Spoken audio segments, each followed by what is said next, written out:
머니판다 이번 시간엔 혼쭐남으로 유명하신 김경필 머니트레이너 모시고 자산시장 이야기 나눠보겠습니다. 안녕하세요. 네, 반갑습니다. 네, 반갑습니다. 네. 예. 요즘에 이제 뭐 주식, 또 부동산, 또 자산시장들이 동반상승하는 분위기 속에서 네. 또 한편으로는 또 환율이 치솟고 있잖아요. 네. 그래서 여러 가지 또 불안의 목소리도 좀 나오는데 현재 좀 경제 상황을 좀 쉽게 설명해 주신다면 어떨까요? 뭐 우리 시청하시는 분들이 많이 알고 계시겠지만 지금 녹화를 하고 있는 이 시간 기준으로 환율을 봐도 원달러 환율이 1,473원입니다. 네. 뭐 이제는 엔화까지 올라가네요. 오늘은 하여튼 다 올라갑니다. 유로화는 1,717원까지 올라가고 이런 상황인데 환율 올라가는 거에 대해서 왜 자꾸 이렇게 불안감을 조성을 하고 뭐 이렇게 공포라고 그러고 경제 위기라고 하느냐라고 얘기하시는 분들이 많습니다. 네네. 왜 그러냐면은 우리는 원화를 쓰고 있잖아요. 그러니까 뭐 사실 오늘 기자님도 바깥에서 점심 사드실 때 네. 달러로 결제는 안 하셨죠? 아, 그렇죠. 예, 그러니까 네. 원화로 결제하고 뭐 어제 커피 뽑아 먹어도 원화로 결제, 오늘도 원화. 그러니까 내가 보기에는 뭐 원화 쓰는데 뭐 그렇게 문제가 없는데라고 생각을 하지만 사실 우리 경제는 이제 미국하고 굉장히 강력하게 링크가 돼 있기 때문에 달러로 우리 그 부를 한번 계산해 본다 그러면 지난 3년간 한 25% 정도가 우리가 통장 잔액이 줄었다. 달러 기준으로. 왜냐하면은 3년 전에만 해도 우리는 원달러 환율이 한 1,200, 한 2, 30원이었거든요. 그렇죠. 근데 지금 뭐 1,470원을 넘고 있으니까 이게 이제 달러 기준으로 우리나라 사람들이 이제 그만큼 가난해졌다라고 봐야 되는데 이제 왜 달러가 올라가면 왜 이렇게 경제 위기를 얘기하냐면 최근에 이제 휘발유나 경유 넣어보셨죠? 예. 어때요? 뭐 체감상으로 한 100원 이상 오른 그죠? 것 같은데요. 100원 이상 네. 오른 것 같고 그러니까 그동안에 이제 뭐 정부가 유류세 인하를 계속해서 연장을 했는데 이제는 점진적으로 유류세 인하도 중단할 예정입니다. 네. 이러다 보니까 이것이 그대로 반영이 되면 한마디로 원달러 환율이 올라간다는 건 우리나라가 모든 물건을 외국에서 사와야 되는데 다 가격이 올라가니까 수입 물가가 올라가고 수입 물가가 올라가면 모든 재화나 서비스의 소비자 물가가 올라갑니다.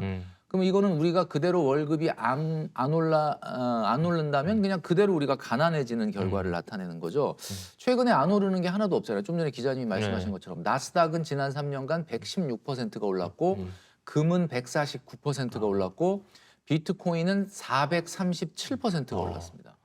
근데 이런 상황 속에서 달러의 가격도 이렇게 올라가니까 원화만 어떻게 보면 상대적으로 가치가 지금 떨어지고 있는 현상이다. 이제 이거를 어떻게 보면은 경제 위기로 볼 수 있는 게 그만큼 우리나라의 국가 경제에 대한 경쟁력이 좀 약화되고 있다. 그래서 이제 여러 가지로 우려의 목소리가 나오는 거죠. 물론 뭐 한편으로는 우리나라가 이제 수출 중심국이니까 수출하는 기업들은 또 뭐 나름 또 이렇게 괜찮을 수도 있겠다 이런 얘기도 네. 나오긴 하지만 그러니까 원달러 환율이 올라가면은 수출 기업들은 똑같은 대금을 결제받아도 원화로 바꿨을 때 원화 금액이 늘어나니까 실적이 늘어나는 거 아니냐라고 얘기했던 게 과거였다면 지금은 이제 실적이라고 하는 걸 꼭 원화로 계산을 하면 안 되는 시대가 된 거예요. 물론 수출 기업들은 당장은 원화로 바꾸면 돈이 좀 많으니까 직원들 보너스도 주고 상여도 주고 뭐 좀 좋을 수는 있죠. 근데 이게 중요한 거는 결국 그만큼 국가 경쟁력이 떨어진다는 거고 원화가 이렇게 가치가 낮아지는 거에 대해서 많은 분들이 근데 그거는 최근에 이 세계 경제가 불안하고 하니까 달러가 강해져서 그런 거 아니야라고 얘기하는데 이게 놀랍게도 달러가 지난 3년간 강해졌느냐를 보려면 달러 인덱스를 보잖아요. 달러 인덱스는 세계 주요국 통화 6개국 통화 대비해서 달러가 얼마나 강하냐를 보는 건데 지난 3년 전에 비해서 달러는 지금 한 10% 이상 가격이 떨어졌습니다. 그러니까 달러가 강해서 원달러 환율이 올라간 게 아니라 원화가 약해서 지금 약해서. 원달러 환율이 올라간 거다. 그리고 이렇게 또 여러 가지 이유가 있는데 지금 여러분들과 제가 또 우리 기자님이 이렇게 오랜 기간 동안 잊고 있었던 게 있어요. 그게 뭐냐면 미국의 기준금리와 우리나라의 기준금리가 1.5% 정도 미국이 높습니다. 이게 사실 좀 비정상적인 게 원래는 우리나라가 미국보다 높아야 되는데 지금 1.5% 금리 역전된 상태로 지금 2년 이상, 3년 이상을 오고 있거든요. 그렇죠. 오래됐죠. 이러다 보니까 원달러 환율이 좀처럼 떨어지지 않는 거다. 그런 이야기고 거기다가 이제 여러분도 잘 아시겠지만 최근에 서학개미들 엄청나게 투자를 하고 있는데 그쵸. 우리나라 사람들이 미국 주식을 사서 투자한 금액이 2,300억 달러, 우리나라 돈으로 한 350조 정도 된다고 합니다. 엄청나네요. 근데 네. 이게 올해만 해도 거의 한 140조 정도가 원화가 달러로 바꿔서 해외를 나간 거예요. 그러니까 이러다 보니까 좀처럼 환율이 떨어지지 않는다. 그리고 과거 같은 경우는 지금 이렇게 코스피가 좋았다라고 하면은 외국인들이 돈을 들고 들어와서 원화를 환전을 하기 때문에 달러를 팔아주는 효과 때문에 원화가 좀 강해지는 원달러 환율이 좀 안정되는 효과가 있었는데 최근에는 코스피가 굉장히 뜨거움에도 불구하고 원달러 환율이 안 떨어지는 이런 현상이 발생하고 있다 이렇게 봐야 되는 거죠. 네. 결국 이제 뭐 지금 아까 1,470원대인데 지금 1,500원 넘을 것이냐. 지난 뭐 대표님 영상에서 보면 1,500원 넘지 않아야 된다 이런 얘기도 하셨었는데 맞아요. 어떻게 좀 계속 오를지 어떻게 좀 전망하고 계세요? 네. 저는 이제 개인적으로 봤을 때 이런 그 뭐 많은 방송이나 유튜브나 이런 데서 1,500원 진짜 넘지 않아야 된다라고 하는 어떻게 보면은 예, 이런 방송들이 두 가지 효과가 있다고 봅니다. 한쪽에서 아 그래 진짜 정말 원달러 환율 1,500원 가면 안 돼. 웬만하면 이제 좀 투자를 좀 자제하고 뭐 이런 어떤 쪽도 있지만 거꾸로 이런 영상이나 뉴스를 보면 야 이게 점점 원화가 오히려 어떻게 보면 원화를 파는 모멘텀이 생길 수도 있다 이런 생각이 드는데 원달러 환율을 그러니까 원화를 버리고 원화를 탈출하려고 하는 시도들이 많아서 금값도 오르고 그러니까 그냥 원화로 갖고 있느니 내가 금을 사놓겠다 뭐라도 사놓겠다. 뭐 네. 아파트를 사놓겠다 미국 주식을 사놓겠다 또는 한국 주식을 사놓겠다라고 하는 분들이 그동안 많았기 때문에 사실은 원화 가치가 좀 떨어지는 부분도 있었거든요.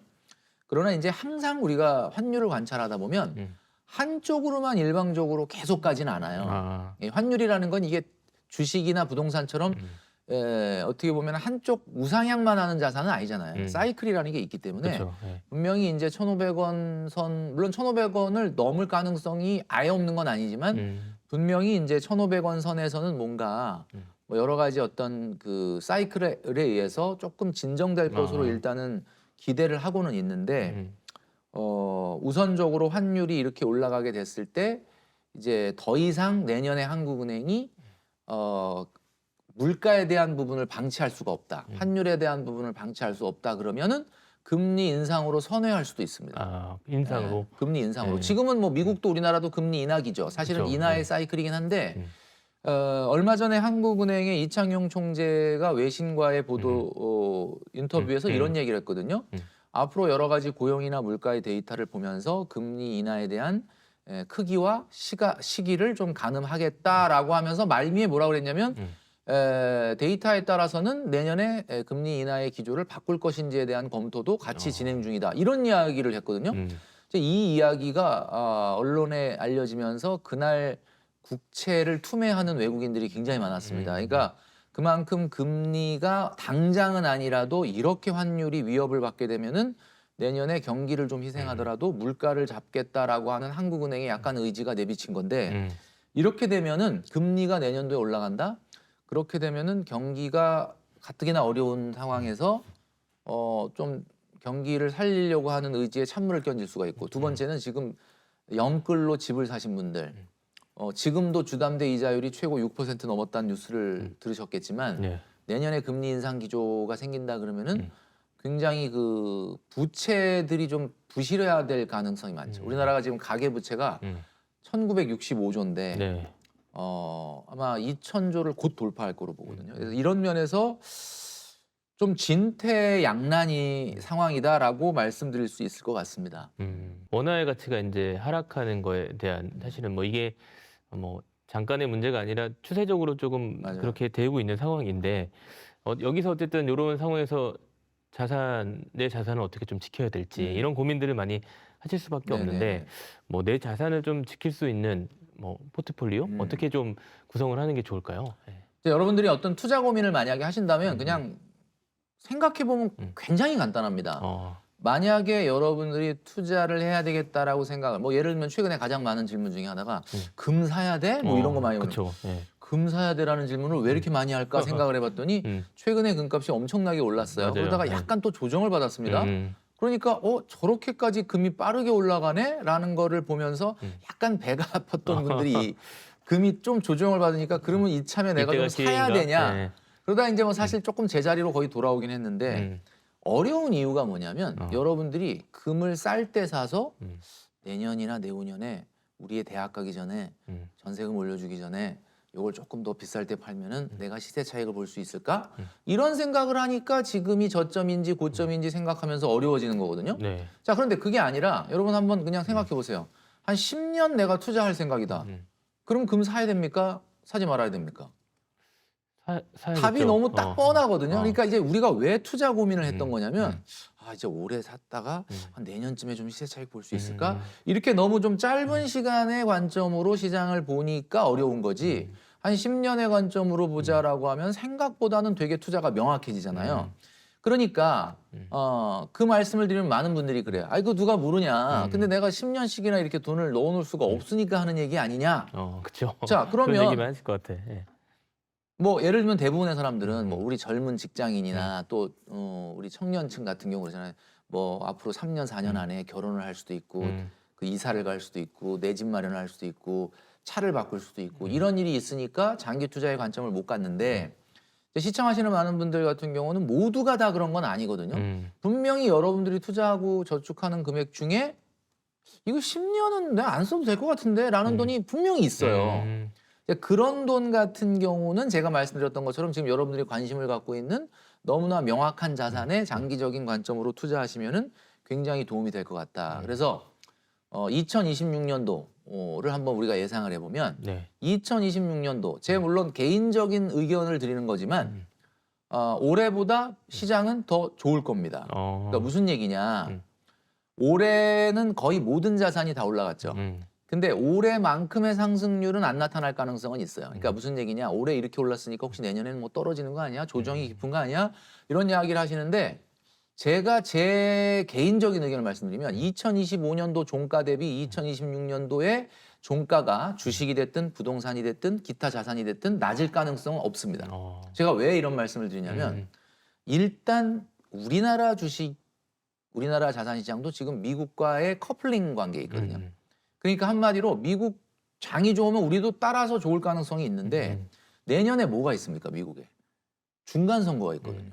그래서 지금 트럼프 정부는 내년 말에 있을 중간 선거를 대비해서 어떻게든 2026년도에 유동성을 시장에 공급함으로써 어찌 보면은 돈을 풀 생각에 혈안이 돼 있습니다. 근데 뭐 이걸 방해할 만한 요소들이 나타날 수는 있겠죠. 뭐 예를 들면은 실업률이 증가해서 경기 침체 우려가 온다든가 이러면은 이제 뭐 돈을 풀기가 좀 이런 경우가 오면 돈을 풀기가 더 좋죠, 사실은. 뭐 금리를 낮출 테니까. 근데 뭐 반대로 예를 들면 많은 전문가들이 걱정하는 것처럼 관세발 인플레이션이 만약에 내년에 시장에 나타난다 그러면은 금리를 인하하기는 좀 쉽지 않고 돈 풀려고 하는 트럼프의 작전도 조금 물거품이 될 가능성이 있죠. 근데 이 부분만 빼고서는 내년에 모든 지표라든가 분위기라든가 이런 게 미국은 지금 돈을 내년까지는 어쨌든 풀려고 하기 때문에 자산 시장이 여기보다 역신장을 하거나 조정을 받을 가능성은 굉장히 적어요. 그러니까 올해만큼의 상승률은 아니지만 내년에도 여전히 모든 자산들은 어쨌든 올해만큼은 아니라도 성장을 한다? 그러면 어떻게 해야 됩니까? 여러분들 지금의 여러분들의 페이스대로 저축과 투자를 계속 하셔라. 단, 3가지 정도의 복병이 있습니다. 3가지. 예. 뭐냐면 올라는 가는데 중간중간에 여러분들의 간담을 서늘하게 할 변동성의 뉴스가 나올 수는 있죠. 뭐 예를 들면 이런 겁니다. 첫 번째 시나리오는 지금 미국의 트럼프 정부가 시행하고 있는 상호관세가 연방 대법원에서 무효인지 적법인지에 대한 심리가 진행 중입니다. 아마 내년 1월 정도에 최종 판결이 나올 걸로 예상하는데 만약에 이게 무효가 나오게 되면 어떻게 되느냐. 그러면 그동안에 몇 달 동안 걷었던 이 천문학적인 관세 다 돌려줘야 되거든요. 그러면은 네. 시장에 엄청난 혼란이죠. 미국은 정부가 돈이 없기 때문에 아마 이 돈을 돌려주려면은 국채를 어마어마하게 발행을 해야 될 거고 국채를 발행하게 되면 국채 금리가 올라갈 것이고 그러면 시장에서 아마 그 국채 금리를 쫓아서 자금이 이동하면서 주식시장에서 돈이 빠져나갈 가능성이 있어요. 그래서 제가 봤을 때는 일시적으로 미국 주식에 좀 충격의 조정이 있을 수 있다.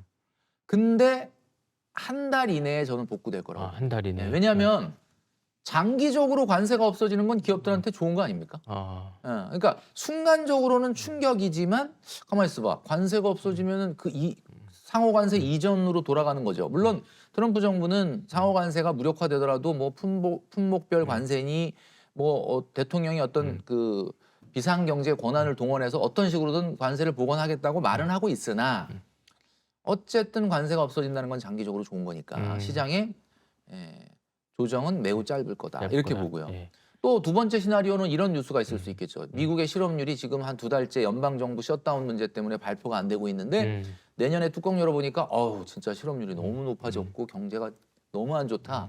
이렇게 되면 아무래도 나스닥 S&P 500은 조정을 좀 받을 텐데 저는 이런 상황도 사실 3개월 이상 안 갈 거라고 봅니다. 오래 안 간다. 네, 왜냐하면 여러분도 아시겠지만 뉴스를 통해서 보셨지만 올해 12월 시작하면서 또 그동안에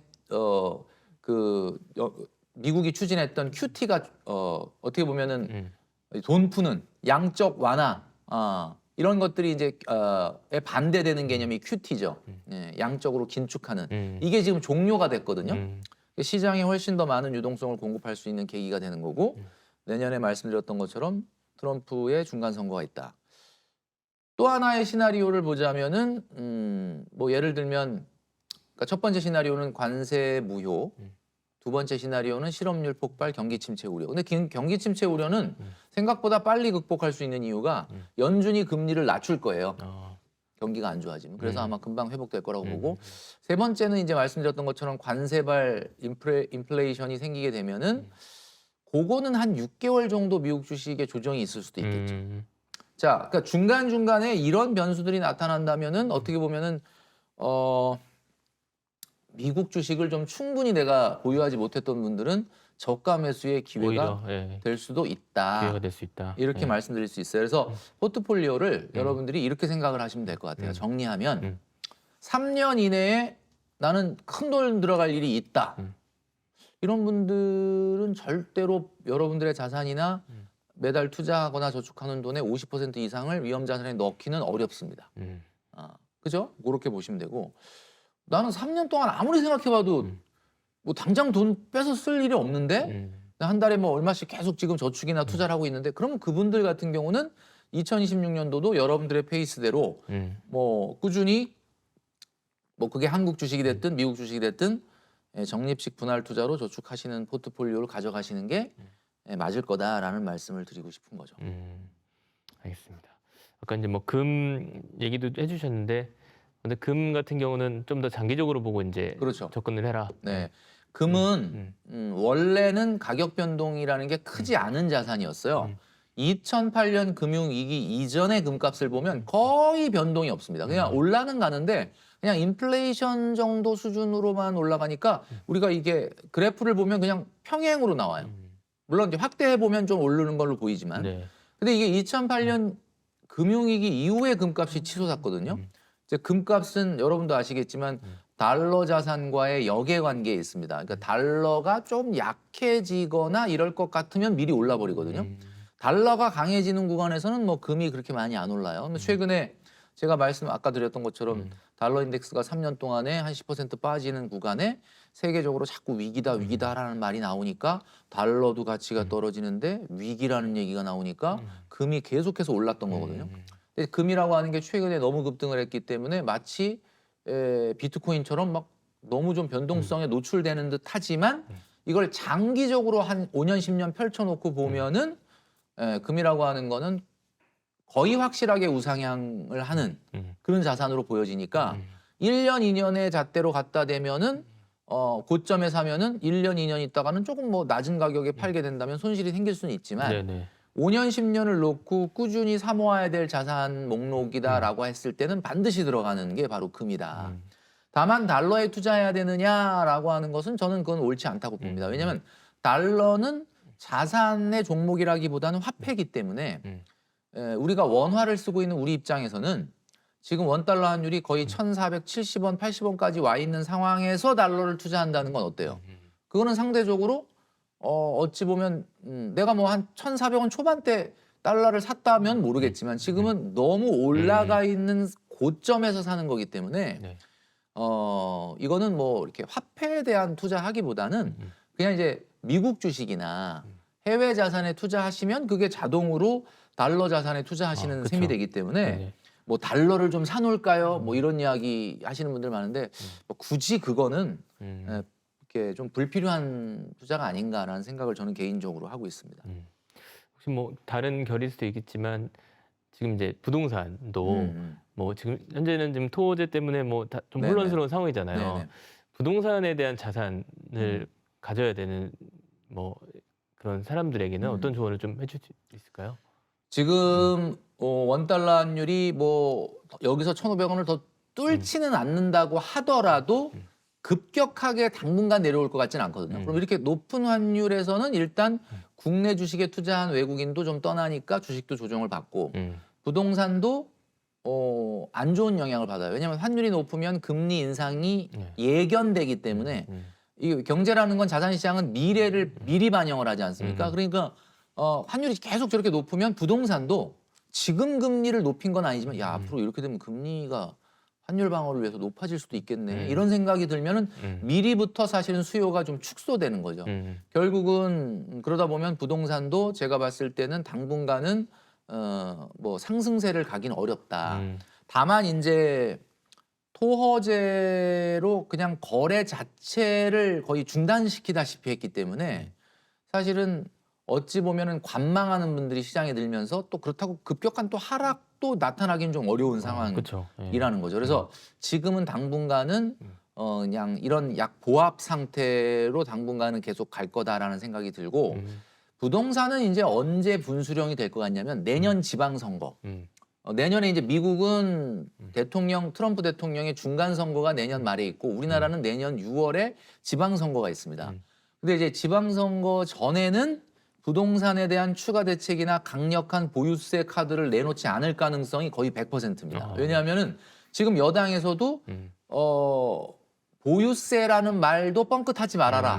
왜냐하면 이제 지방 선거가 있기 때문에. 왜냐하면 이제 보유세를 높이게 된다 그러면은 아무래도 뭐 그걸 좋아하는 분도 있겠지만 실제로 집을 갖고 있는 분들은 이게 좋아하지 않다 보니까 지방선거에는 이제 좀 불리할 수가 있잖아요. 그래서 그 얘기를 안 한다. 그럼 그 얘기는 거꾸로 뒤집어서 얘기하면 지방선거가 끝나고 남은 그 결과에 따라서는 그쵸. 하반기에는 충분히 보유세 카드를 내놓을 수가 있고 보유세 카드가 나올 때쯤 되면 어쩌면 우리는 금리 인하가 끝나 있을 수도 있거든요. 그럼 여러 가지 악재들이 내년 하반기에 몰릴 가능성이 있어요. 금리 인상과 보유세 강화와 그다음에 어쩌면 아직 확실하진 않지만 내년 5월에 다주택자들에 대한 중과세 양도세. 보유가 네. 종료될 가능성이 있습니다. 자, 이렇게 되면은 내년 말에는 뭔가 하락의 압력을 받을 수 있는 부동산 시장의 분위기가 되지 않을까. 네, 이런 생각을 좀 조심스럽게 예측해 볼 수 있습니다. 알겠습니다. 뭐 어쨌든 혼쭐남이시니까 월급쟁이들이 이런 좀 인플레이션 상황 속에서 네. 좀 지혜롭게 살아남는 방법에 대해서 한번 얘기해 주시면 좋을 것 같습니다. 네. 뭐 항상 우리 직장 다니시는 분들 같은 경우는 이제 그런 생각을 많이 해요. 20대, 30대 때는 막 회사 가기가 싫다. 너무 힘들다. 왜냐면 당연히 저도 그랬어요. 왜냐면 20, 30대 가면 자기가 회사에서 가장 막내잖아. 그러니까 뭐 사실 회사가 막 편하진 않을 거 아니에요. 이제 그런 상황인데 그게 조금 사실 회사 가기가 싫다 이런 마음인데 이제 그럴 때쯤 되면 대리를 한번 딱 달아주고 모티베이션이 좀 되고 난 그쵸, 다음에 동기부여가 좀 또 되고. 다니기 싫을 네. 때쯤 되면 또 한 7년, 8년짜리 그렇게 또 다니기가 싫대요. 그때 또 한번 과장 달아주고 뭐 이런 식으로 가는데 그때는 뭔가 어찌 보면은 본인의 일에 대해서 성과를 내고 자리를 잡기 위해서 노력을 합니다. 근데 이제 30대, 20, 30대가 지나고 한 40대쯤 되면은 이제 뭔가 직장 생활에 대해서 아유 좀 힘도 들고 좀 회의감도 오고 뭐 이러면서 이제 언뜻 생각하는 게 아 나도 나가서 좀 그쵸. 사업을 해볼까 뭐 내 일을 해볼까 이런 생각을 많이 하는데 맞아요. 제가 이런 말씀을 꼭 드리는데 월급쟁이들이 지갑이 얇고 뭐 힘들고 그다음에 뭐 유리 지갑이고 뭐 이런 얘기 많이 들어보세요. 쥐꼬리만한 월급이라는 말. 그건 최근에 있던 방영된 방송을 보면 또 김 부장이 또 이렇게 퇴직하고 나서 고생하고 이런 걸 보면은 야 이거 직장이 나를 책임져 주지 않는구나 이런 맞아요. 생각을 하는데 여러분 다 좋은데 이 직업이라고 하는 것 중에 직과 업 중에 직이 지금 여러분이 하고 있는 거거든요. 직이. 이게 얼마나 소중하냐면 회사를 안 때려치워 본 사람은 몰라요. 그러니까 저는 10년 다니고 회사를 제 발로 걸어 나온 사람인데 네. 이게 월급이 아무리 적다고 해도 그 월급이 나가서 그렇게 보장되는 일은 이 세상에 아무것도 없어요. 그렇죠. 예. 그래서 중요한 건 미래를 위해서 걱정을 하고 고민을 하는 건 너무 좋아요. 뭐 나중에 이제 길어진 노후에 어떻게 55세, 60세 퇴직하고 딱 놀 수 있습니까? 뭔가 적어도 10년 정도는 세컨 잡 같은 걸 해야 되는데 그때 여러분들이 업을 하는 거예요. 그러면 지금 직을 하고 있고 그때 업을 해야 되는 건데 어떤 분은 직과 업이 같죠.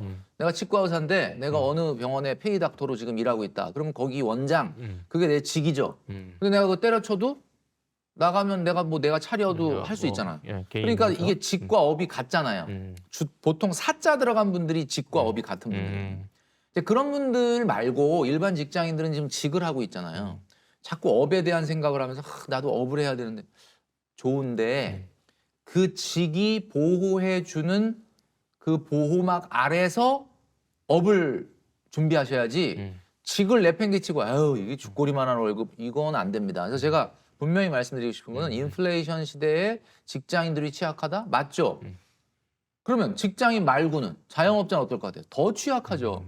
그러니까 직을 너무 우습게 생각하면 안 된다. 월급의 가치는 크기에 있는 게 아니라 연속성에 있다. 이거를 꼭 말씀드리고 싶고 그리고 이제 최근에 뭐 플렉스다 욜로다 해서 막 과소비하는 분들은 물론 없겠지만 네네.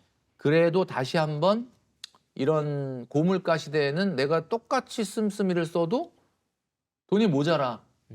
왜냐하면 물가가 높으니까요. 맞아요. 예. 이럴 때일수록 사실은 생활력을 좀 키워야 됩니다. 생활력이라는 게 뭐냐? 경제력도 있고 생활력도 있고 생존력도 있거든요. 근데 생존력은 이런 거예요. 생존력도 키워야 돼. 생존력이 뭐냐? 여러분 하고 있는 일 있죠. 직. 그거 말고 다른 방법으로 돈 벌 수 있는 거 있어요? 그게 생존력이에요. 그러니까 내가 직장 생활 하는데 내가 주말에 우리 친구가 어디서 뭘 한다는데 나 한번 가서 경험삼아 일도 도와줄 겸 한번 해봤다. 뭐 택배 한번 해봤다. 네. 직업은 아니죠 그게. 예, 해봤다. 아니면 뭐 대리운전 해봤다. 이런 내가 원래 하고 있는 직 외에 다른 걸로 돈을 벌어본 경험과 능력과 의지가 있느냐 이게 생존력이고 제가 지금 방금 말씀드렸던 생활력은 뭐냐면 우리 이제 방송 보시는 많은 분들 예, 나한테 생활력이 있느냐 첫 번째 요리할 줄 압니까? 요리 어떻게 본인이 아니 라면 끓이는 거 말고 요리해가지고 내가 먹을 수 있는지 그 다음에 어떻게 세탁기 돌릴 줄 아세요? 청소기 돌릴 줄 아세요? 정리정돈 할 줄 아세요? 빨래 잘 어떻게 해야 되는지 어떻게 말리고 건조하고 요리, 청소, 빨래, 정리정돈 나는 뭐 집에 이런 그 배우자가 이런 거 안 도와줘 나 혼자 다 잘한다. 그게 생활력입니다. 근데 이게 안 되면 나중에 노후에 어떻게 되냐면 이게 안 되잖아요. 그러면 엄청 남의 손이 많이 가고 남의 손이 많이 간다는 게 뭐야? 다 돈이에요. 그래서 중요한 거는 이런 능력도 키워야 된다. 생존력도 좀 키우고 생활력도 키워야 된다라는 점이죠. 그래서 뭐 나는 정말 아껴 쓰기 때문에 더 이상 돈 절약할 거 없어라고 생각하지 마시고 주변을 좀 돌아보시고 또 하나는 생존력과 생활력도 키우는 여러분 되시면 좋겠다라는 말씀을 드립니다. 기자님은 어떻게 좀 요리, 빨래 이런 거 좀 잘하세요? 빨래랑 청소는 좀 하는데 요리는 볶음밥까지. 볶음밥. 그거 생활력이 괜찮은 있는데 예, 한 7, 80점은 되는 것 같아요.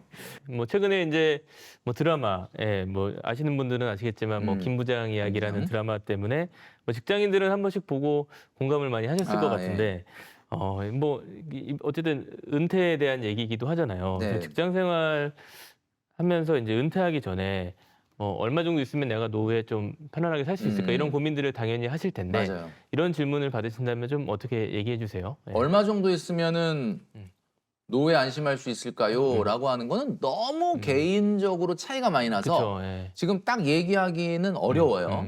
근데 한국 사람들은 진짜 많아야 돼요, 돈이. 왜 그러냐면 한국 사람들 같은 경우는 자, 지금 가지고 있는 재산이 얼마야? 그러면 나 한 10억 있어. 그래?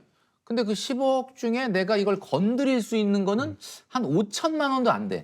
10억 있다. 어떤 사람이 10억 있다. 20억 있다. 그러면 그게 거의 95%가 집입니다. 그렇죠. 예. 그럼 집 팔면 되지 않느냐? 아니 그거는 모르고 하는 소리고. 내가 20억짜리 집에 사는데 나중에 노후에 어떻게 살래? 그러면 그 20억짜리 집을 판다? 남들이 보기엔 쉽죠. 야, 그 집 팔아가지고 현금화하고 너는 저기 어디 5억 같은데 5억짜리 집으로 가서 이사 가면 15억을 활용할 수 있지 않냐라고 얘기하는데 대한민국 사람들이 가장 바라는 노후 중에 하나가 뭐가 불변돼야 되냐면 사는 곳이 불변이에요. 아, 이걸 가장 원하거든요. 사는 곳의 불변, 소비 수준의 불변, 내 재산의 불변. 이 상황으로 생활하고 싶어 하는 거예요. 누구나 마찬가지 아닙니까? 그래서 중요한 거는 얼마가 있어야 되냐? 엄청 있어야 된다. 아. 그래서 엄청 있어야 된다라고 하는 부분을 조금 이렇게 두루뭉술하지 않고 딱 정해 볼 필요가 있어요. 그래서 그거를 지금 정해 보도록 하겠습니다. 얼마가 있어야 되느냐? 여러분 다 지금 계산기 꺼내셨죠? 네, 계산기 딱 꺼내 보시고 스마트폰에 계산기 있잖아요. 일단 여러분 한 달에 쓰는 돈 얼마인지 일단 생각해 보십시오. 한 달 월. 아, 요게 또 생각을 어떤 분들은 나는 좀 아내가 다 해서 잘 모르겠는데 자, 얼마냐라고 하는 그 생활비가 지금 여러분들이 쓰는 생활비가 아니에요. 거기에 또 뭐가 들어가냐면 명절, 여행, 이벤트, 뭐 그쵸. 세금 내고 네. 자동차 보험료 내고 이것까지 다 포함해 가지고 12분의 1로 해서 딱 n분의 1로 만든 예? 그 생활비가 얼마인지를 빨리 파악을 하십시오. 자, 그럼 그 생활비 나왔죠? 네. 애들 뭐 학원 보내는 학원비. 것까지 해가지고 지금 500만 원 딱 나왔다. 그 500만 원이 지금 현재의 생활비예요. 맞죠, 그죠? 자, 그럼 그 현재의 생활비에서 나중에 안 들어가는 생활비를 빼야 되는데 은퇴하고 나서 안 들어가는 생활비가 뭐가 있냐? 일단은 애들이 그때는 다 컸을 테니까 사교육비는 안 들어가겠죠. 학원비 좀 줄겠죠? 그 500만 원에서 학원비 빼십시오. 학원비 빼고 자, 학원을 한 뭐 100만 원어치 보내고 있었다. 그러면 100만 원 빠지는 거예요. 이제 400. 자, 거기다 또 뭐 빼야 되냐면 지금 집에 대출 갖고 계시죠. 그럼 뭐 어차피 은퇴하기 전까지는 다 그거 끝내놔야 되니까 대출 주담대 원금과 이자는 빼십시오. 그게 또 한 100만 원 됐다. 그럼 빠지면 얼마예요? 300 남는 거. 자, 그러면 이 300만 원 안에서 생활비 쓰고 가끔 여행 가고 자동차 보험료 내고 이렇게 하는 거예요. 자, 그러면 이 300만 원이 여러분이 은퇴하시고 더 이상 직이라고 하는 걸 직을 버리고 이제 퇴직을 하면 300만 원보다 더 들까요? 덜 들까요? 줄었으면 좋겠는데. 네. 그건 줄었으면 좋겠다라는 바람이지 줄지는 않죠. 왜냐하면 내 300만 원이 내 생활 수준이잖아. 생활 수준이 후퇴하는 사람이 어디 있어요? 아니 뭐 억지로 후퇴시키면 시킬 수 있겠지만 그건 그쵸. 네. 불행해지는 거잖아요. 그러니까 300만 원이라고 하는 생활비는 여러분들이 5일간 회사 열심히 가서 일하고 토요일 일요일만 여가 생활 보내고 쓴 생활비가 300인 거잖아요. 근데 노후에는 만약에 여러분이 직을 버리고 완전히 퇴직을 한다, 업을 시작을 안 한다면은 월요일부터 일요일까지 여가 생활을 계속 매일같이 다른 프로그램으로 해야 돼. 그쵸. 네, 오늘은 그 친구 만나고 내일은 어디 산에 가고 그 다음 날은 또 누구랑 만나서 뭐 하고 이게 월요일부터 금요일까지 그동안에 여러분들이 회사 가가지고 회사에서 일하느라고 돈을 안 썼던 거를 이제 한꺼번에 다 쓰게 되는 거죠. 다 돈이네요. 말씀하신 거 들으니까. 그러니까 300만 원에 1.5배는 무조건 들어간다. 오히려. 그러면 450이 되는 거예요. 그러면 450이 국민연금, 퇴직연금, 개인연금 이건 다 뭐 웬만하면 뭐 있으실 거라고 봐요. 없으신 분도 있겠지만 뭐 자영업자는 퇴직연금 없을 수도 있고. 그러면 여기서 나오는 돈으로 해결이 된다. 그러면 그냥 미련 없이 퇴직을 하셔도 됩니다. 근데 450이 가서 내가 국민연금 받고 퇴직연금 받고 해도 한 250밖에 안 될 것 같다. 그럼 200은 모자라는 거예요. 그러니까 이제 여러분들이 직을 버리고 10년간 업을 해야 된다라는 거거든요. 업. 그 업은 뭐야? 옛날처럼 돈을 많이 벌 필요는 없다는 거죠. 일단 그게 안심이야. 일단은 물론 옛날만큼 많이 벌면 좋죠. 근데 이제 그게 마음 같지 않으니까 그러면 좋아요. 여러분들한테 굉장히 대단한 걸 지금 드린 거죠. 옛날보다 많이 안 벌어도 된다. 한 200만 원, 한 150만 원만 벌. 그렇게 생각하면 150만 원? 그러면 말 그대로 진짜 맥도날드에 가서 이렇게 시니어 크루를 해도 그죠? 150만 원은 벌 수 있지 않을까? 이렇게 생각하면은 되는데 대부분 사람들이 왜 그렇게 못하느냐? 야, 내가 왕년에 지금 은행 시험장까지 했는데 무슨 나가가지고 무슨 그런 걸 하냐? 이러니까 이제 어려워지는 거예요. 그러니까 그렇게 생각하지 말고 5일 근무하던 시스템에서 5일 근무하고 2일 여가 생활이었던 시스템을 내가 퇴직을 하고 이제 업으로 전환을 하면 그때는 3일 일하고 4일 여가 생활을 하는 시스템으로 바꿔주셔야 돼요. 그럼 3일 동안 여러분이 어떤 걸 하든 150, 200만 원을 벌 수 있는 무언가가 돼야 된다. 여러분 아시겠지만 서울시 같은 경우는 서울 굿잡 5060이라고 하는 프로그램이 있고요. 부산 같은 경우에도 중장년층 일자리 지원센터라는 게 있고요. 지자체마다 이 중장년층의 재취업 내지는 업으로의 전환을 돕기 위해서 공공적인 일자리나 사회형 일자리를 엄청나게 지금 만들고 있고 이재명 정부도 2026년도에 이 공공 사회적 일자리를 140만 개를 만들겠다라고 했습니다. 그러니까 여러분들이 아주 제대로 된 풀타임 잡을 자꾸 생각을 해서 그렇지 내가 진짜 한 3, 4일 정도, 2, 3일 정도 내가 사회활동하면서 뭐 이런 어떻게 보면 일자리를 시니어 일자리를 찾겠다고 들면 예, 물론 높은 소득은 아닙니다. 그러나 높은 소득이 아니래도 100만 원을 시니어 장년층이 노후에 100만 원을 번다는 거는 그쵸. 200만 네. 원 버는 거랑 똑같아요. 왜냐면 그 시간 동안 돈을 안 쓰잖아요. 그래서 여러분 얼마가 있어야 안심할 수 있을까요?는 목돈인 뭐 10억, 20억 이걸로 계산하지 마시고 지금 말씀드렸던 것처럼 내가 진짜 노후에 어느 정도 필요할 거냐? 지금 쓰고 있는 생활비의 1.5배, 그러니까 교육비 대출이자 빼고 난 생활비의 1.5배 정도는 들어가니까 그거에 대해서 업을 통해서 마련할 준비를 여러분이 하시면 좋겠다 이런 말씀을 드리고 싶은 거죠. 지금 말씀하신 거 들으니까 아무래도 뭐 50대가 은퇴를 준비하면서 노후에 대한 어떤 착각이 그런 내용들이 맞아요. 있겠네요. 뭐 내가 퇴진하고 좀 편하게 살자. 근데 그런 게 아니잖아요. 준비가 착각 없다면. 중에 대단한 착각이 이겁니다. 네, 네.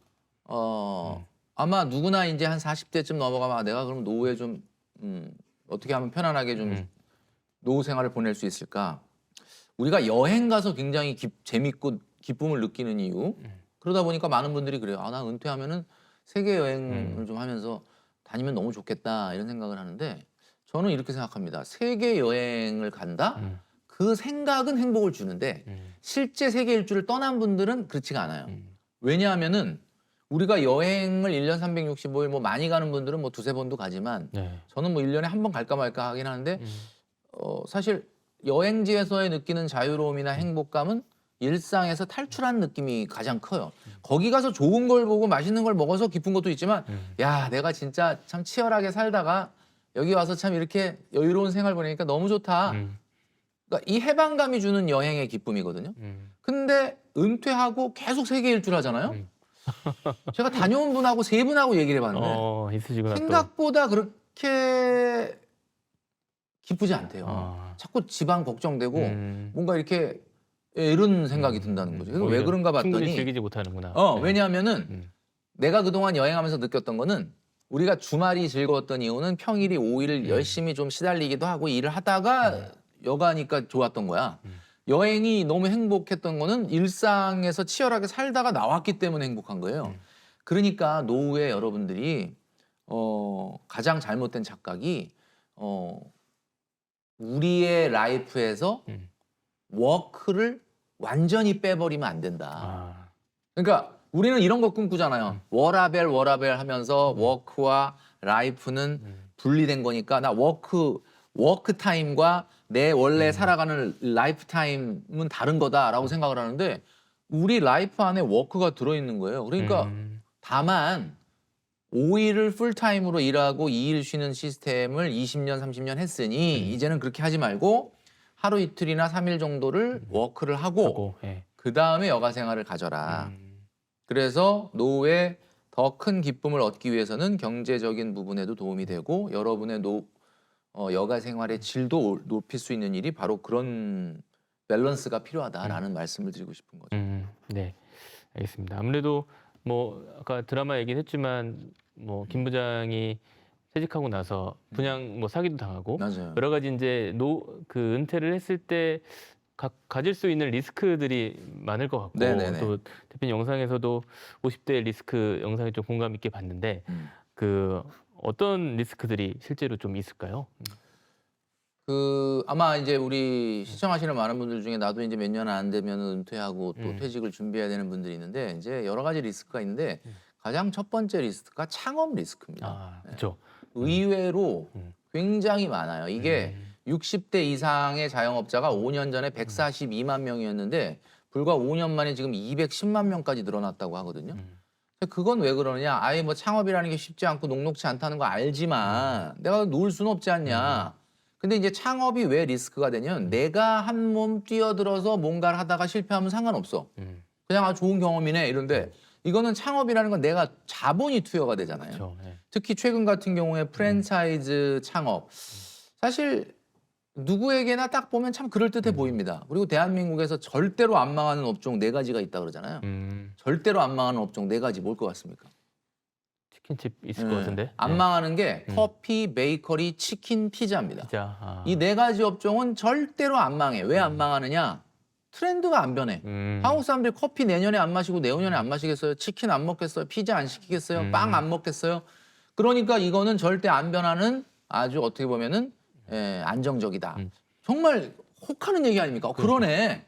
근데 딱 시작을 하신 분들의 이야기를 들어보면은 사장이 하루에 8시간, 10시간을 매달려서 일하는 기준으로 그죠?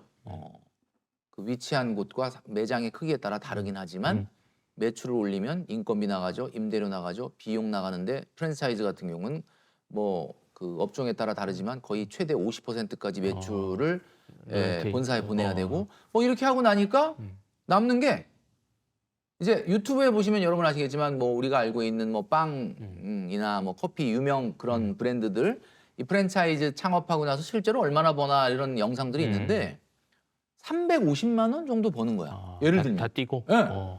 그럼 어때요, 여러분? 어우, 야, 노후에 350이 어디야? 이렇게 생각하는데 이게 제가 왜 안 망하는 업종이라고 얘기했냐면 뭐 완전히 장사가 안 돼갖고 어려워지면은 폐업을 하고 내 다른 걸 하겠는데 그 정도도 아니고 그렇다고 굉장히 돈을 많이 버는 것도 아니고 그러니까 딱 본인 인건비에서 조금 더 나오는 수준으로 나오는 거예요. 자, 그럼 한번 생각을 해보시면 300만 원, 350만 원이 적냐? 물론 적지는 않은데 내가 이걸 8시간, 10시간을 매달려 있으면서 300만 원을 벌 것 같으면 굳이 이걸 창업을 왜 했나라는 생각을 또 들고 왜냐면 이렇게 그쵸, 예. 아르바이트생들은요 맨날 좀 놀겠다 쉬겠다 그러고 그만두고 나가지만은 사장은 그러지도 못하잖아요.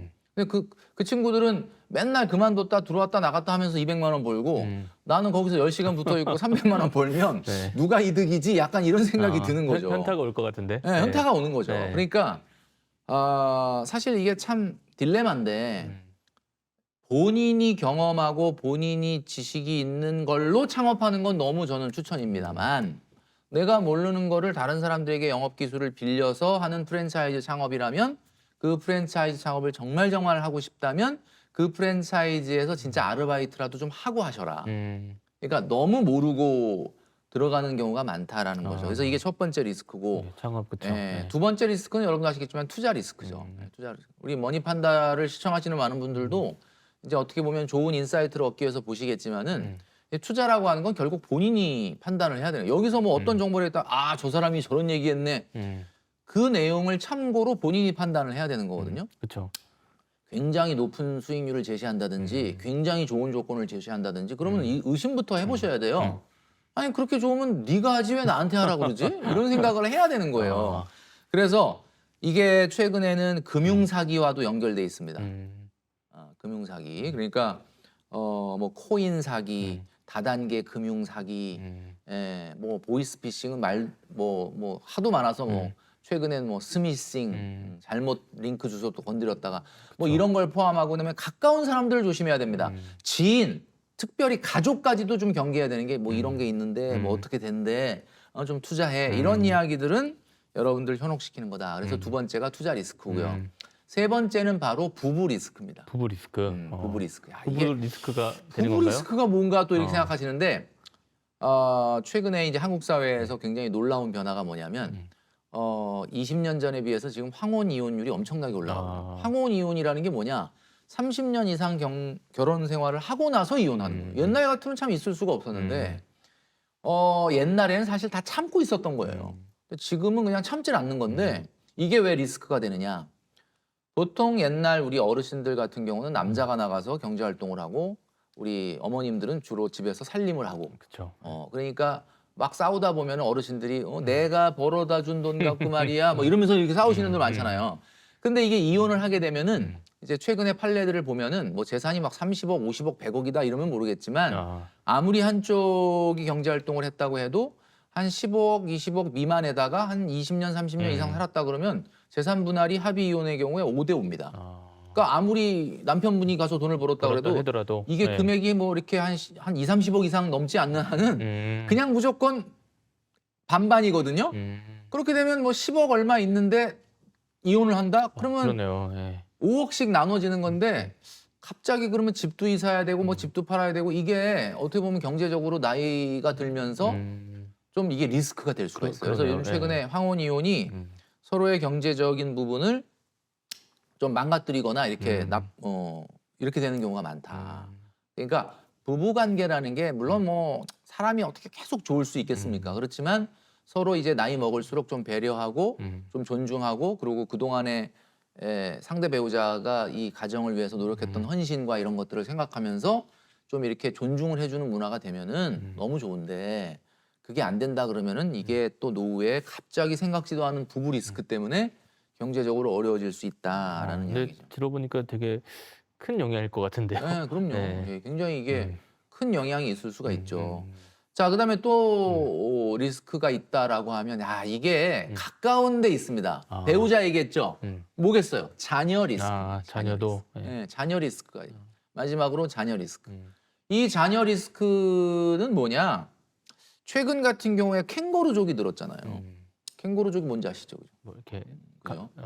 품 안에서. 그러니까 30세 넘었는데 경제적으로 독립이 안 돼가지고 부모님하고 같이 동거한다. 물론 심지어는 요즘은 돈을 벌어도 안 나가는 자녀들이 있어요.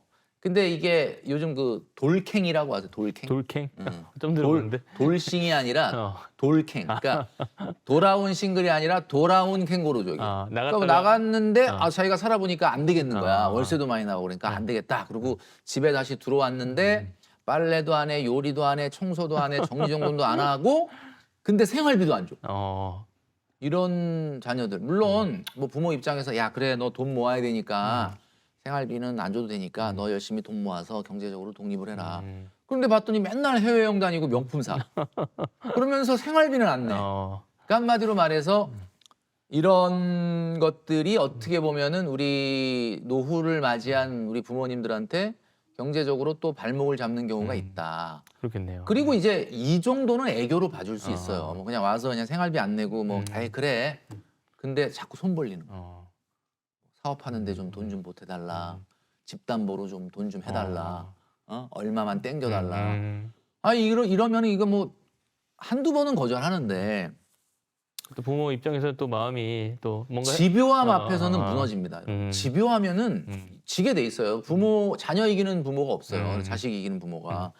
그런 것들이 어떻게 보면은 부모의 노후 파산으로 이어지는 경우가 있다라는 거죠. 자, 지금 말씀드렸죠? 첫 번째는 창업 리스크. 두 번째는 투자 리스크. 투자 리스크. 그다음에 세 번째는 부부 리스크. 그다음에 네 번째는 자녀 리스크. 이런 복병들을 다 피하고 노후 준비를 내가 제대로 하고 제가 아까 말씀드렸던 것처럼 한 10년 정도는 내가 직을 떠나서 소득은 떨어지더라도 업을 한번 내가 해보겠다. 이런 분은 진짜 성공한 분이죠. 그러면 저는 성공한 노후 준비가 되는 분이다라고 말씀드리고 싶습니다. 뭐 지금 말씀하신 것처럼 은퇴 준비도 요 네 가지 리스크랑 또 자기의 업을 뭐 할지를 고민하면서 직장 생활을 하는 게 되게 중요하겠네요. 맞아요. 예. 뭐 한 가지 덧붙이자면 업을 한다고 할 때 많은 분들이 생각하는 게 아니라 업을 해야 돼? 그래. 지금 생각해 보니까 내가 딱 퇴직하고 그냥 바로 요즘 60이면 청춘인데 안 되겠다. 뭘 하지? 그러면서 뭐 공인중개사 자격증을 딴다. 그다음에 또 뭐 바리스타 자격증을 딴다. 네. 뭐 지게차 운전면허를 딴다. 이런 거 하시는 분들 다 좋긴 한데 저는 이렇게 말씀드리고 싶어요. 업은 여러분들이 뭔가 직업 훈련을 받아서 직을 연장하는 거보다는 어렸을 때 꿈 없으셨어요? 어렸을 때 진짜 이거 한번 해보고 싶었던 거. 그러니까 제가 여기서 말하는 건 해보고 싶었던 거 그러니까 피아노를 배우자, 색소폰을 배우자. 그런 거 말고 취미 말고 일하는 거. 일해서 돈이 들어오는 일인데 뭔가 내가 옛날에 좀 품었던 꿈을 그러니까 내가 한번 이 세상에 태어났는데 이거 한번 해보고 싶다. 이거를 만들라는 거죠. 그래서 소득은 떨어지더라도 뭐 바리스타도 좋고 다 뭐 공인중개사도 좋지만 바리스타는 내가 60, 70대 가지고 커피를 촥 내리면은 그죠? 멋있어 보이지만은 들어오던 손님이 들어왔다 내 얼굴 보고 나가요. 내가 뭐 조지 클루니도 아니잖아요. 그러니까 현실적으로 좀 우리가 내가 좋아하는 걸로 한번 해보자 이런 말씀을 드리고 싶은 거죠. 만능 통장이라 불리는 이제 IS 계좌에 네. 대한 관심이 많은데 네. 그래서 좀 뭐 써보려고 하는 분들이라도 또 알아보기 좀 귀찮아서 또 안 네네. 쓰는 경우가 있는데 처음 쓰는 사람이 좀 이 IS에 대해서 먼저 알아야 될 핵심 포인트 있다면 어떤 게 있을까요? 그러니까 ISA 계좌는 은행이나 증권사에 가면은 만들 수가 있는데 여러분들 많이 들어보셨을 거라고 봅니다. 근데 대단한 건 아니에요. 그런데 그렇다고 완전히 무시해서도 안 되는 거예요. 간단하게 말씀드리면은 ISA는 개인 종합 자산 관리 계좌입니다. 그러니까 내가 일반 계좌와 ISA 계좌라는 것은 ISA 계좌가 분명히 뭔가 좋은 점은 있어요. 근데 좋은 점이 있으면 내가 뭔가 그 좋은 점에 맞는 뭔가 조건을 충족을 시켜줘야 된다. 딱 그거는 제가 봤을 때는 3년만 유지해 주시면 됩니다. 그거 말고는 특별한 건 없죠. 그리고 1년에 최대 2천만 원까지 5년 동안 1억을 넣을 수 있는 계좌인데 비과세와 분리과세를 해준다. 이게 이제 혜택이죠. 비과세? 그럼 많은 분들이 그러면 내가 그동안에 은행에 적금 넣는 건 세금을 냈었나? 냈었죠. 우리가 이자가 발생을 하면은 15.4%라고 하는 이자 소득세를 냅니다. 자, 그런데 일반 계좌가 아닌 ISA 계좌에서 내가 뭔가 여기에는 여러분 아시겠지만은 뭐 저축도 할 수 있고요. 그다음에 ETF도 가입할 수 있고요. ELS 같은 상품도 가입할 수 있고요. 그다음에 증권사에서 중개용으로 만약에 계좌를 트신다 그러면은 뭐 주식 같은 것도 투자할 수가 있죠. 이런 것들을 했을 때 이자나 배당에 대해서 200만 원까지 비과세를 해줍니다. 이렇게 많은 분들이 200만 원까지 비과세 해준다 그러니까 200만 원을 빼주는 건가? 그렇게 생각하는데 그 200만 원을 빼준다는 게 아니라 이자 소득 200만 원까지 비과세를 해준다. 이런 얘기죠. 근데 내가 만약에 연소득이 5천만 원이 안 돼. 그리고 내가 사업소득 하는 사람이 3,800만 원이 안 돼. 그러면 그 사람은 2배, 400만 원까지 비과세와 이걸 해줍니다. 자, 그러니까 간단하죠?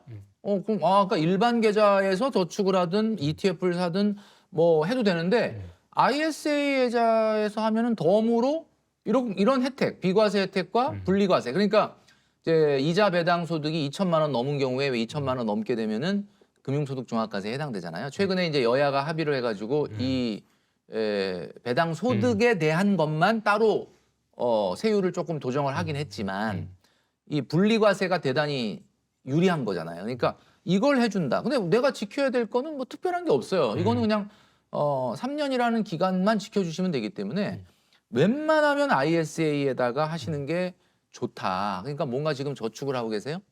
투자를 하고 계세요? 뭐 ETF 지금 하고 계세요? 그러면 일반 계좌에 하지 마시고 뭐예요? ISA에다가 하라. 그러면은 뭐 어마어마한 돈이 절약되지는 않지만 그래도 몇십만 원 정도 나갈 수 있는 이자 소득세 같은 거 면제된다. 200만 원 아까 일반형은 200만 원, 서민형은 400만 원까지 비과세라고 그랬죠. 그러면 400만 원 넘어가면은 그다음부터는 15.4% 내느냐? 그것도 안 내요. 그다음부터는 400만 원 넘는 이자나 배당 소득에 대해서는 ISA 계좌에서 하면은 9.9%의 세금만 저율과세를 해주는 거예요. 저율과세. 그러니까 장기적으로 이거를 안 할 이유가 없다. 다만 나 1년 있다 돈 찾아야 되는데 2년 있다. 그러면 ISA 계좌 못하지만 그것만 아니라고 한다면 무조건 ISA 계좌에다가 하시는 게 좋겠다라는 말씀을 드리는 거죠. 그럼 아까 이제 200만 원이라는 게 예를 들면 IS 계좌를 만들어서 ETF를 사서 뭐 200만 원 수익이 날 수 있잖아요. 배당을 받았다든지 이런 경우에 해당되는 거죠. 제가 정리를 해드리자면 ETF 요즘 많이 투자하시니까 두 가지 종류가 있을 수 있죠. 국내 주식형 ETF가 있고요. 국내 상장 해외 주식 ETF가 있습니다. 이게 조금 헷갈리시는데 국내 주식형 ETF 어때요? 일반 계좌에 하나, ISA 계좌에 하나, 이건 어차피 세금이 없습니다. 여러분 아시겠지만 주식의 시세 차익에 대해서는 세금을 안 매기잖아요. 그러니까 이거는 뭐 일반 계좌나 ISA 똑같습니다. 자, 그런데 국내 주식형 ETF에서 나오는 분배금이라고 있죠. 분배금이 뭐예요? 배당이죠. 배당과 이자에 대해서는 세금을 내야 되는데 이 경우에 일반 계좌에서 만약에 배당과 이자를 받았다면 어때요? 15.4% 내야 됩니다. 그런데 제가 ETF를 ISA 계좌에서 투자했다. 그럼 어때요? 아까 말씀드렸던 것처럼 내가 연소득 5천만 원 이하다 그러면은 400만 원까지 5천만 원 넘더라도 200만 원까지는 이 뭐예요? 국내 주식형 ETF의 분배금, 배당금에 대해서 이자소득세 비과세입니다. 아. 그러니까 요게 좋다는 거죠. 자, 근데 이제 많은 분들이 최근에 국내 상장 해외 주식 ETF를 많이 하고 있습니다. 그렇죠, 많이 하죠. 자, 이거는 조금 다른데 아. 국내 상장 해외 주식 ETF 같은 경우는 주식이지만 어쨌든 주식의 차액, 시세 차익에 대해서는 세금을 매기는데 일반 계좌에서 했으면 이것도 15.4% 뗍니다. 근데 ISA에서 하면은 얘도 시세 차익도 200만 원까지. 아. 예. 서민형은 400만 원까지 예, 비과세를 해준다. 그다음에 이제 국내 상장 해외 주식 ETF 같은 경우는 어때요? 분배금 같은 경우는 어쨌든 뭐 ISA 하나, 뭐 일반 계좌에 하나, 어쨌든 이거는 15% 원천 징수한다. 그러니까 이런 면에서 봤을 때 최근에 ETF들 많이 하시니까 이왕이면 일반 계좌에서 하지 마시고 ISA 계좌에서 하셔라 이렇게 말씀드리고 싶은 거죠. 그러니까 3년만 유지할 수 있다면, 맞아요. 예, 3년 지나면 어떻게 해야 되나요? 그러니까 3년 만기가 됐어요. 그럼 뭐 계속 놔둬도 그러니까 되는 건가? 3년을 유지하고 그 이후에는 네. 해지를 하더라도 그때까지의 손익을 통산해서 세금을 비과세 혜택을 받고 뭐 낼 거 있으면 내고 하고 나오면 되는 거고요. 3년이 안 된다 그러면 제가 말씀드렸던 이 분리과세나 이자소득세 비과세 혜택은 주지 않는다 이렇게 보시면 일반 계좌처럼 똑같이 된다 이렇게 보시면 될 것 같습니다. 그러니까 뭐 어떻게 보면은 ISA 계좌를 가입했다가 아유 그냥 3년을 못 하게 됐네. 그래도 그냥 일반 계좌 했던 거랑 똑같으니까 굳이 일반 계좌부터 시작할 그러네요. 이유는 없는 네. 거죠. 그러니까 ISA 계좌는 웬만하면 여러분들이 계좌를 터놔라. 근데 많은 분들이 투자를 하겠다고 마음 먹고 나서 가서 만들지 말고 그냥 만들어만 놓으세요. 이게 만들어 놓으면 어때요? 언젠가는 하게 된다. 그러니까 3년을 유지 못하더라도 혜택을 못 받을 뿐이지 손해를 보는 건 그럼 손해 아니네요. 보는 건 아니죠. 예. 예, 손해 보는 건 아니니까. 그러네요. 예. 어쨌든 뭐 그렇게 해서 이제 ISA 계좌를 만든 분들에게 뭐 어쨌든 거기서 주식이나 ETF를 이제 투자할 수 있는데 네네네. 좀 괜찮은 것들 좀 찝어주시면 어떨까요? 이런 것들 좀 해라. 예. 아마 여러분들이 더 네. 잘 아실 거라고 보는데 이제 ETF 같은 경우는 그래요. 사실 우리가 코스피가 최근에 엄청나게 불장이었지 않습니까? 네. 근데 이제 이럼에도 불구하고 어떤 분들은 나 아직도 마이너스야. 아니 4,200을 돌파하고 그랬는데 어떻게 마이너스가 나지? 그랬더니 보니까 내용을 보니까 뭐 2021년도에 고점에서 뭐 네이버 샀다, 네, 카카오 샀다 네카오 이런 분들, 산 이런 사람들. 분들은 좀 네. 그렇잖아요. 네. 그러니까 중요한 거는 제가 말씀드렸던 것처럼 어때요? 코스피 200을 샀다거나 이렇게 되면은 아무 문제 없었을 거 아닙니까? 그러니까 ETF라는 것 자체가 사실은 이런 분산 투자 효과가 있는 거죠. 다만 이제 ETF는 섹터가 있잖아요. 네. 뭐 미국 주식에 투자를 할 거냐, 한국 주식에 투자를 할 거냐, 뭐 또 뭐 반도체, 배당주, 네. 뭐 반도체에 투자할 거냐, 뭐 이런 것들이 있는데 이건 사실 여러분들이 선호하는 그런 섹터가 있을 거라고 봅니다. 근데 다만 ETF가 분산 투자 효과가 나타나기는 하지만 최근에는 이렇게 굉장히 영역을 조각조각 내서 투자를 하기 때문에 난 ETF 했기 때문에 시장의 어떤 요 변동성에도 다 적응할 수 있어라고 생각하시면 안 돼요. 왜냐하면 반도체 ETF 그러면 반도체 주 관련된 주만 담는 건데 그 안에 회사가 여러 종목이 담겨 있다는 것뿐이지 사실은 분산 투자 효과가 그 업황이 안 좋아지면은 굉장히 그쵸. 또 힘들어지는 네, 거잖아요. 오히려. 그러니까 ETF 안에서도 제가 봤을 때는 조금 뭔가 포트폴리오를 짜라. 아마 모르긴 몰라도 제가 이제 처음에 말씀드렸던 것처럼 한 5년, 10년은 장기적으로 보고 투자하시는 분이다라고 한다면 가장 코어 자산이라고 할 수 있는 건 역시 S&P 500이 아닐까 생각을 합니다. 그래서 S&P 500 왜냐? 뭐 최근에 나스닥이 더 좋긴 했지만 나스닥이라고 하는 것은 뭐 AI 거품론도 있고 물론 뭐 AI 거품론이 거품론이다라는 말도 있습니다만 뭐 그거는 뭐 우리가 좀 지내놓고 봐야 되겠지만 어쨌든 이 S&P 500이라고 하는 건 나스닥의 빅테크 기업들뿐만 아니라 미국의 여러 가지 산업들을 골고루 가장 좋다고 하는 기업들을 담아놓은 거라서 가장 코어 지수라고 생각을 해요. 그래서 S&P 500을 추종하는 ETF가 가장 많이 들어가야 되고 네. 그 안에서도 예를 들면 조금 더 기술주 쪽에 뭔가 힘을 주고 싶다 그러면은 뭐 나스닥을 또 추종하는 ETF가 따로 있습니다. 뭐 나스닥 100도 있고요. 이런 걸 하고 그 다음에 이제 국내 주식 같은 것들을 조금 해야 되겠죠. 왜냐하면은 이제 지역적인 어떤 안배도 필요하거든요. 너무 미국 주식에만 또 몰빵하면 안 되니까. 그리고 이제 뭐 5에서 10% 정도는 이 채권 관련된 그 채권 관련된 그런 어떤 ETF 이런 것들도 할 필요가 있고 오늘 이제 질문에는 없었지만 내년도에 출시 예정인 통장이 하나 있죠. 여러분도 들으셨겠지만 오늘 ISA를 지금 말씀드리고 있는데 네. ISA에 버금갈 만한 통장 바로 IMA라는 게 내년에 나옵니다. IMA. IMA는 뭐냐? 그러면 이제 뭐 인베스트먼트 매니지먼트 어카운트인데 요거는 이제 증권사에서 여러분들의 돈을 받아서 그거를 기업 금융에 투자해서 낸 성과를 실적 배당하는 상품입니다. 실적 배당하는 상품이라고 하니까 아 그렇구나. 뭐 실적이 좋으면 많이 주고 실적이 안 좋으면 안 주겠구나 이렇게 생각하는데 원금이 보장됩니다. 그러니까 원금 이게 보장. 예, 네. 강점이 있는 게 뭐 아주 대단한 어떤 투자 상품은 아닌데 예를 들면 이런 거 있잖아요.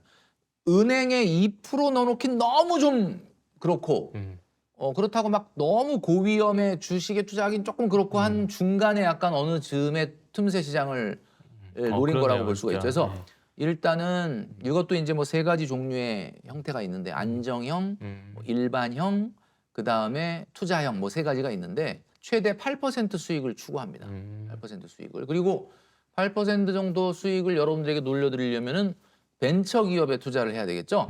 벤처 기업에. 근데 벤처 기업 같은 경우는 사실 망할 수도 있잖아요. 그렇죠. 네, 리스크가 그러면 있죠. 네. 만약에 내가 이게 실적 배당형 상품으로 벤처 같은 데 투자해가지고 한 8% 수익을 증권사가 수수료를 떼고 나한테 준다라고 하면 그거 망하면 큰일 나네라고 하지만 이거는 원금을 증권사가 보장한다. 단 예금자 보호가 된다는 뜻은 아닙니다. 예금자 보호법에서 보호하는 게 아니라 증권사가 자체적으로 보장을 하는 거예요. 그러니까 많은 분들이 그럼 증권사 망하면 어떡하냐.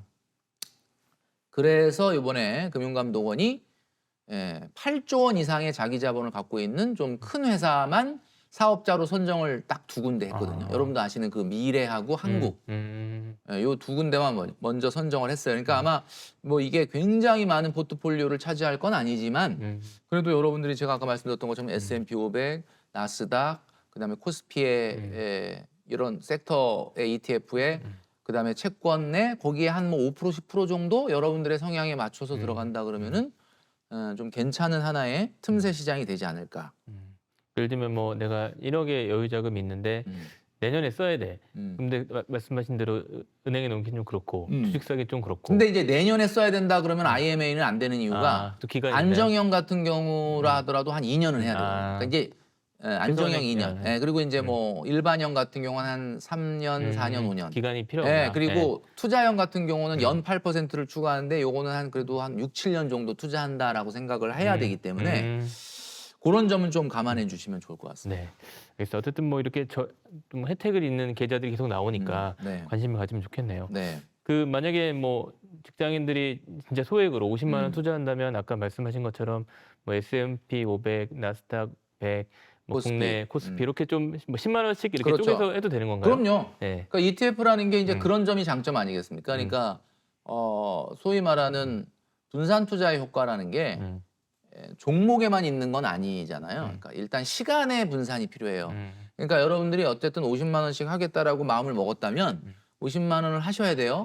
근데 여태까지 그 미국 주식이 한 15년 동안 저렇게 그냥 한 번도 안 쉬고 계속 올라가는데 계속 안 하고 있던 분들은 이 방송 보시면서 마음이 막 진짜 지금이라도 해야 되나? 그리고 이제 50만 원 딱 들어갔는데 나스닥이 떨어져. 아니 15년간 올라가던 게 내가 들어가니까 그럼 바로 입에서 욕이 튀어나오지 않습니까? 근데 욕하면 안 되는 게 15년간 올라갔던 나스닥에 내가 이제 한 번 들어갔는데 또 올라가면 어떻게 되는 거예요? 그러면 내가 이 세상에 있는 모든 사람 중에 가장 나스닥을 비싸게 산 사람이 되는 거잖아. 그러면 안 되지 사실. 그러니까 떨어지는 게 오히려 아 그래 어. 내가 앞으로 사야 될 게 산 거보다 많으니까 좋다라고 생각을 하셔야 돼요. 그래서 일단은 시간적으로 적어도 어떤 일이 있어도 2, 3년은 투자하겠다는 마음을 먹어라. 그러니까 시간 분산이 돼야 되고요. 그다음에 두 번째 지금 ETF 말씀드리니까 말씀하신 대로 50만 원은 야 근데 50만 원을 뭘 쪼개냐? 아니에요. 그 안에서도 20만 원은 S&P 500, 10만 원 나스닥, 그죠? 10만 원은 뭐야? 아까 얘기했던 것처럼 뭐 미국 국채나 이런 어떤 채권형 ETF, 10%는 뭐 좀 말씀드렸던 것처럼 이제 아직 출시되지는 않았지만 내년에 예상되는 뭐 IMA를 한다든지 이렇게 전략적으로 분산 투자를 하셔야 됩니다.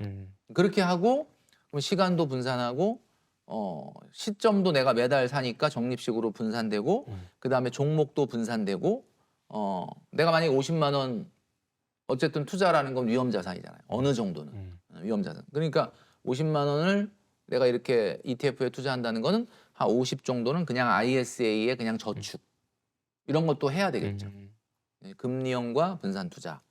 자 이렇게 네 가지를 분산을 해야 진정한 분산 투자다. 그러니까 시간도 분산하고 시점도 분산하고 종목도 분산하고 예금과의 또 분산하는 요런 패턴으로 내년도에 우리 그 시청자분들이 꾸준히 투자하시다가 제가 아까 말씀드렸던 미국의 순간적인 어떤 변동성이 올 만한 이벤트가 딱 터진다. 네. 그러면 앞불싸 그만 사야지가 아니라 아 이런 일이 있을 때 조금 적립식이 아니라 일시금으로 좀 더 하자. 요런 투자를 병행해 나간다면은 제가 오늘 지금 말씀드렸던 것처럼 2025년도 종가가 2026년도의 종가가 2025년도 종가보다는 위에 있을 가능성이 이거는 뭐 제 개인 의견이지만 있기 때문에 여러분 투자는 실패하지 않을 것이다 이렇게 말씀드릴 수 있죠. 네. 혹시 마지막으로 이제 IS에 뭐 3년, 5년 이렇게 넣어놓고 있다가 그 기간이 지났을 때 그 네. 다음에 뭐 재투자를 한다든지 어떻게 좀 활용을 하면 좋을까요? 그 ISA 계좌라고 하는 거는 어느 순간 내가 목돈을 딱 찾아갖고 싹 빼가지고 뭐 그걸로 뭐 어디 해외 이민을 간다든지 엄청나게 뭐 내 집 마련을 위해서 집에다 모든 걸 다 투여해야 된다든지 라고 하는 일이 아니라고 하면은 마치 운전자금 같이. 아, 그러니까 무슨 얘기냐면 여러분 아시잖아요. 평생 내가 뭐 사업을 할 때 보면 운전자금이 필요하잖아요. 운용자금이 필요하잖아요. 그러니까 돈이 내가 넣고 또 빼고 이런 계좌로 여러분들이 사용하시는 게 맞다. 그러니까 그냥 물론 제가 말씀드렸던 것처럼 뭐 갑자기 돈을 빼가지고 어디에 왕창 어디에 투자가 되거나 내가 뭔가를 해야 될 일이 있다면 모르겠지만 그래서 이거는 뭐 그냥 평생 여러분들과 동반하는 계좌다 이렇게 생각하시면은 제일 마음 편하지 않을까 생각이 됩니다. 네, 오늘 여기까지 듣겠습니다. 네. 오늘 말씀 감사합니다. 네, 감사합니다.